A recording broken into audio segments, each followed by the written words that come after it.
Hey guys, this is my 1969 Camaro. If you click this, it's because you're wondering how to upgrade from your standard 55, 60 amp alternator to a more higher output alternator. This is a 100 amp. It's a Power Master 7294. There it is. I'll have these listed in the descriptions. So that's the alternator I put on. So I think my biggest thing was trying to understand how to upgrade, how to do this without, essentially burning the car down. Obviously with the more higher output alternator, you need a larger gauge wire that's going to handle the amperage that it puts out. I don't have it output right now. I've already actually rewrapped everything, but essentially all I did is you have, and in this case, I have a 100 amp alternator.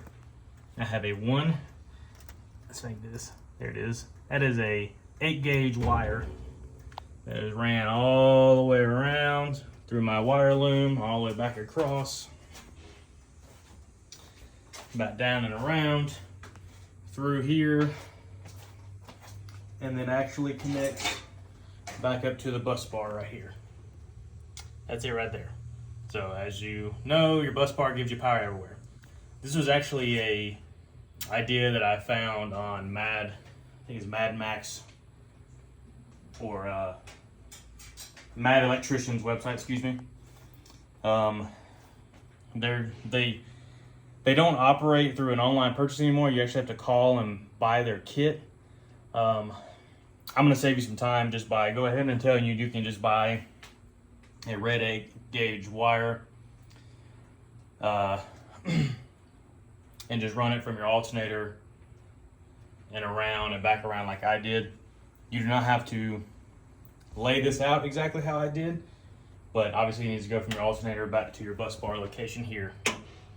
I will tell you, I particularly wanted some heat shrink terminals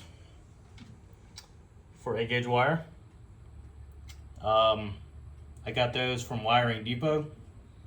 I could put those in the description as well, along with the tool that will do 8 gauge wire.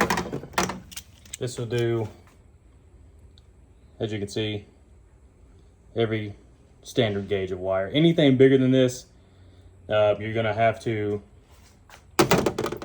use copper terminals more than likely. This is one set of terminals that I got from that website. These are 3/8. And then this is the other set, 8 gauge 1/4 inch studs. Now, I bought 2 of these, 1 of each. So, excuse me, 2 of each. I wound up using a box of each, so this is my leftovers. So that's new wire from both ends. So you got one connector here, got that 8 gauge wire there, and then one connector down to the alternator here, which is under that rubber boot there. If you're trying to keep your stuff stock or stock-ish like me, but with little performance upgrades here and there, you know that your battery cables to charge your battery has an additional wire. You can kind of see it there. I need to wrap that, but it was cut. I changed the wires. So this will be on your positive side. And essentially that wire would wrap back around back to that junction right there. So I wanted a larger gauge wire that was going to feed. So I just took whatever was left of that 8 gauge wire that I ran from the bus bar over back around to the alternator and just made me an 8 gauge wire connector and just ran it back around and to that junction block. So that's pretty much it, honestly, besides this kit. So this other kit. So the other thing you need to do is, if you plan on using your dummy light, in your dash, which I wanted to, just because that way I would know if I was charging or not. And I will show you that it works.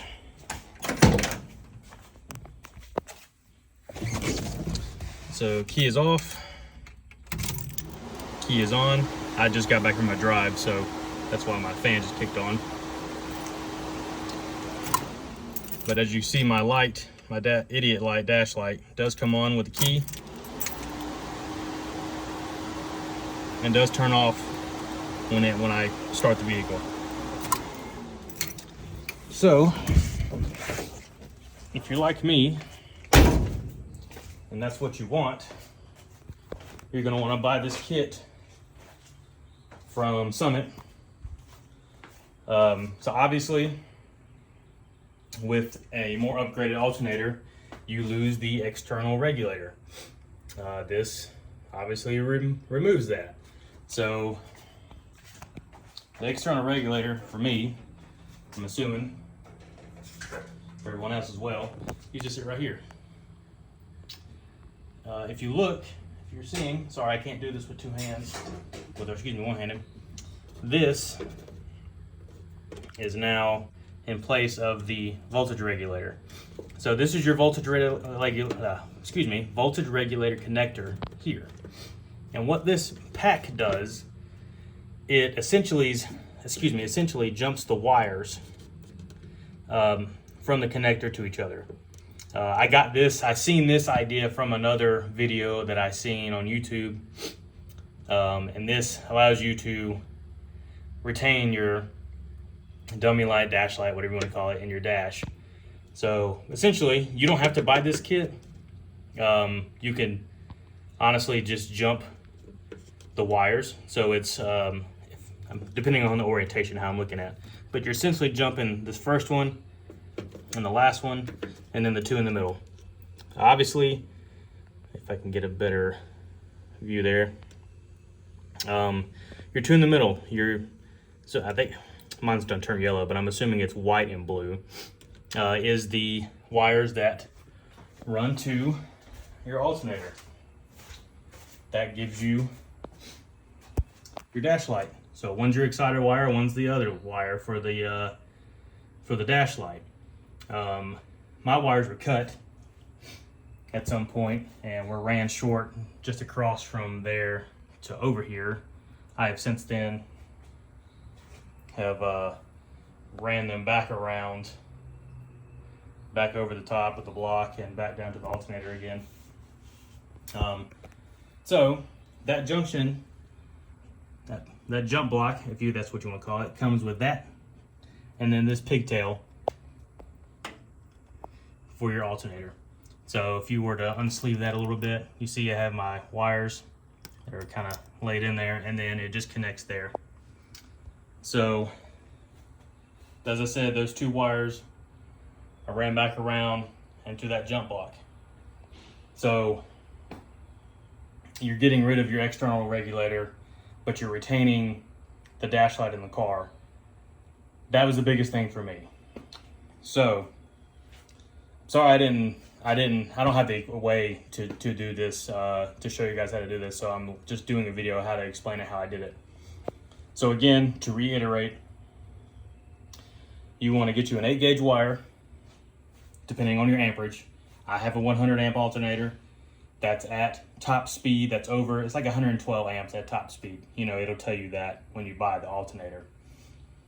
And my idle speed, or my idle amperage, is about 90 to 91. So,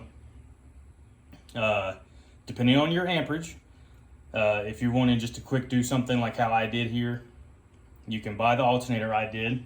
I'll have all this in the description. You can buy the 8-gauge wire, your length. I think I bought 10 feet, and I ran it around the wire loom, back around, back to that bus bar. And I bought the kit that'll jump the old external regulator voltage connector wires, and came with this pigtail. So, and then you buy your connectors, your 8-gauge connectors. So again, these are your connectors. This is the tool I bought. This was 60 bucks. Now, I know it's kind of expensive, but I had a hard time finding anything that would do that, do an 8-gauge wire. So, again, that's how I did it. I just wanted to help simplify it for someone who maybe is going through the same thing that I did, and is having a hard time figuring out how to actually lay it out. I've found some diagrams online that essentially showed me how to do it. The reason why I also need to upgrade this alternator is because I upgraded my electric fan. So I bought a eBay fan. It was only 1,000 CFM. Come to find out, obviously that's not powerful enough to cool this engine. This is a Flexolite fan. It's a 3,000 CFM. I'll have this description in there too, in the description as well. Now these do come in a push and pull. Depends on how you wire it. On negative to negative is negative to negative, and positive is the puller direction. If you wire it backwards, then that pushes it, and obviously you have to put that in the front of the radiator if you're going to push it. So again, I'll have all these items in the description of this video, so you can do exactly what I did. This really was, honestly, it wasn't that hard to do once I figured out what to do. You know, the hardest part is the planning. So, oh, forgot to mention, one thing I did upgrade my grounds. So I bought these from Summit as well. So there's an upgraded wire there, or excuse me, ground there, and an upgraded ground there. I'm sure you can maybe see that. So don't forget to do that when you're doing this. That is important. Oh, the alternator also needs to be grounded. According to PowerMaster, here's my ground wire. I ran my ground wire from here. I have it to the block down here. I'm not sure if you can see that. There you go.